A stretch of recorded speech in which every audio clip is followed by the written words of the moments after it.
Good morning. My name is Joyce Muller, and I'm here today on March the 10th, 2020, with former president of McDaniel College, Joan Coley, and we're going to talk about leadership. So Joan, tell me, what prepared you for leadership to be a barrier breaker? In some sense, I think everything that I had ever done as a leader, starting with Girl Scouts, but later, as I became a leader, I guess it became something where I would look at someone else and I would think, I never want to do that. So in some times it was negative examples, but other times it was positive examples. People that I saw where I said, I'd really like to be like that person, like Freeman Verbowski, or some other president of a college where I said, I really want to be like that person. You spent most of your career in higher education, really all of it, and you served as president of 2 liberal arts colleges in Maryland. So tell me, within those higher education communities, were there women who inspired you and served as role models for you? Good question. When I started at McDaniel College, there really were no women leaders at the top. And so there weren't women for me to look to in the administrative ranks. But there was a woman who was on the Board of Trustees, Dolores Snyder. And she was very kind to me early on.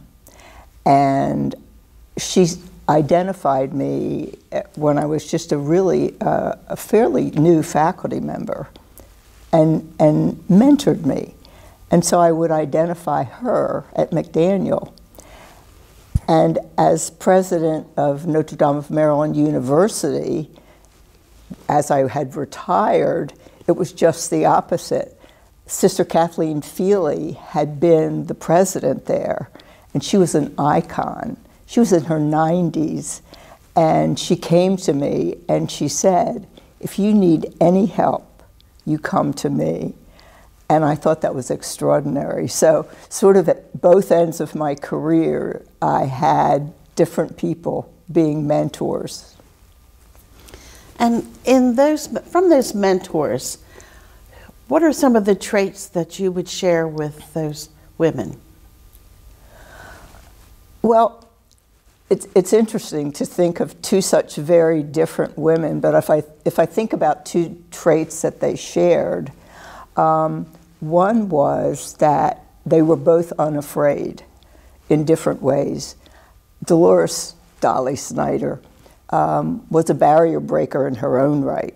She broke the glass ceiling in the Carroll County school system. She was as high as a woman would go in that school system. And she was unafraid in terms of many of the things that she did in that school system. Sister Kathleen Feely was the president of Notre Dame at a time when all of those colleges, all of those small Catholic colleges were being encouraged to meld with Loyola University and become co-ed. She didn't do that. She held out. She put new programs in at Notre Dame rather than do that. And the other thing that sort of occurred to me, and I don't know if this is a trait, I guess it is, I think of both of them always as smiling. They both they're both alive, had such a positive attitude. They were always smiling. And I think that whole idea of having a positive attitude is something emblematic of both of them, and something, a little kernel that I took away from both of them. Are there other lessons that you could share after having been a president? You mean things that I think were important to me as a leader? Absolutely. One of the things that I thought was really important was, and this may seem strange in this political climate, was always to tell the truth. I thought it was important, and I still do think it's important, that if you're a leader, people need to be able to believe you. You can't always, as the president of an institution or as a CEO, tell the entire truth. And if that's the case, you need to tell people that. You know, a faculty member might ask a question in a faculty meeting about an issue, and you know it's something where you can't tell the entire truth, and then you have to say that. This is how much I can tell you, but you don't lie. I guess the second thing is, I think you have to resign yourself to the fact that people who were your friends, and all these faculty people were and remain my friends, but once you cross that line, there does become a social distance. And I had to grieve crossing that line, because as much as you know those people are your friends, there's a difference. You can't interact in the same way. And that was something that was really important to know. And I suppose, if I think about it, a third thing I learned was you have to develop a thick skin. And I know that I could not have been president earlier in my career. I just didn't have a thick enough skin. People can criticize you, and you have to learn not to take it personally. Sometimes they're criticizing the office, sometimes they're letting off steam, but people always can do your job better than you. Faster, slower, higher, lower, it doesn't matter, but somebody can always do your job better, and they'll let you know it, and you can't take it personally. So you're well known for your sense of humor, and certainly that helped you through those kinds of engagements. Would you talk a little bit how your sense of humor may have helped you in other ways? That's an interesting question, Joyce. I guess one of the things that I feel about how you should be as a president is you need to be yourself. There were times when I would have to say to myself, just pretend you're the president, because there are times that you really don't feel as if you are. But my sense of humor is part of me.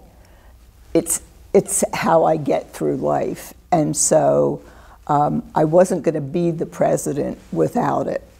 And I guess it's a coping mechanism, but it is who I am. And so it is an authentic part of me.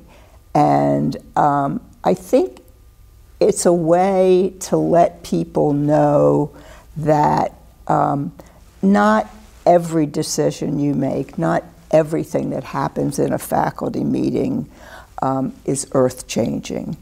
And people, when they're in the midst of making a decision, everything seems so important. And there are times when you just need to lighten up a little bit. And I think that's really important for people to know. And that is part of who I am. You have certainly faced a large number of difficulties in your role, certainly at McDaniel College, and I think all leaders face huge difficulties in our complex world. So tell us a little bit how you weathered through those. Well, you hold your breath, and then when you have to breathe again, I think a couple of things are necessary. First of all, you need to have within your own organization people that you can trust. First of all, some of those should be on your executive team. So I had Ethan Seidel, I had wonderful Sam Case, I had you, Joyce.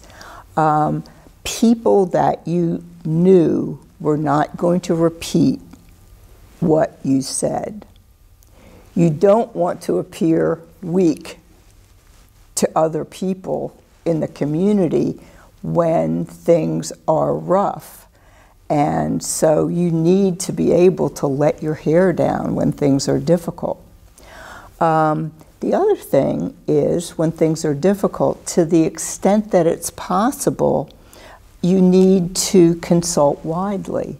And so I would want to go to the faculty, to somebody like Jim Leitner, to Kathy Mangan.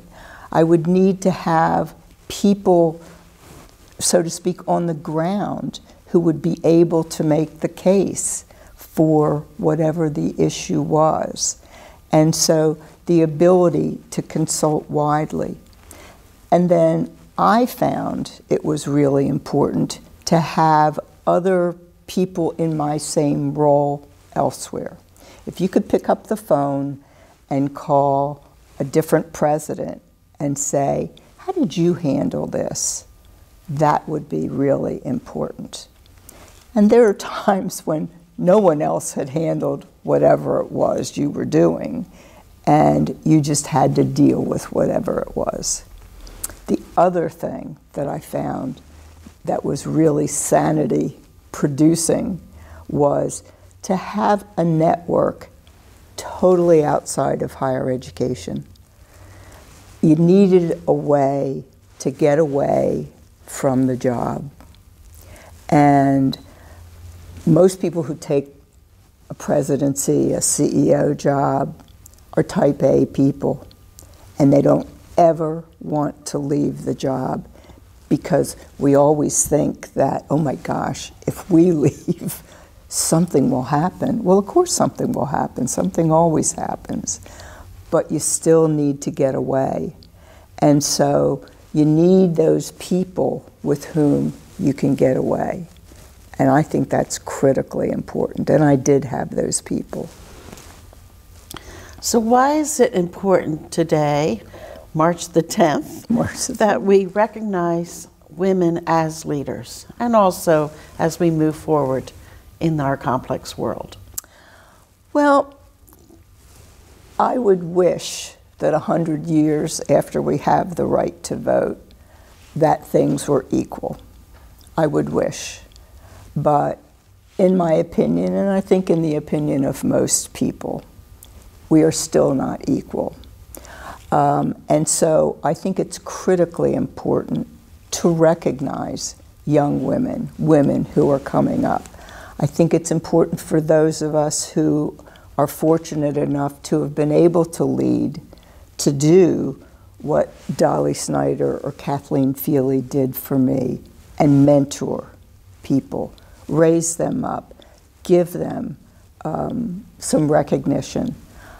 I've tried in my position to say to young women, go and take some workshops. I never took a workshop in how to be a leader. You know, it's sort of, you learn on the job. But there are many workshops for women. And so, does sexism exist in higher ed, in publishing, in politics? Of course it does. And there's no reason to whine about it. It just is, and we have to deal with it. And to quote somebody who just dropped out, you know, if you ask if sexism exists and the person acknowledges it, everybody goes, whiner, whiner. And if the person says, well, no, there's no sexism, half the world goes, well, you crazy? So, you know, you just trudge on through. And I think that's what we as women need to do. Not to necessarily complain about it, but just recognize the environment that we're in, get the help that we can from other women, and frankly, men. A lot of the people I just mentioned were men, and just move forward. I think that's critical. on November the 10th. Not November, March the 10th. November's my birthday. I was hoping people would give me a present. Well, happy birthday in advance. Thank you. And thank you for this conversation. It's been fun. Thank you.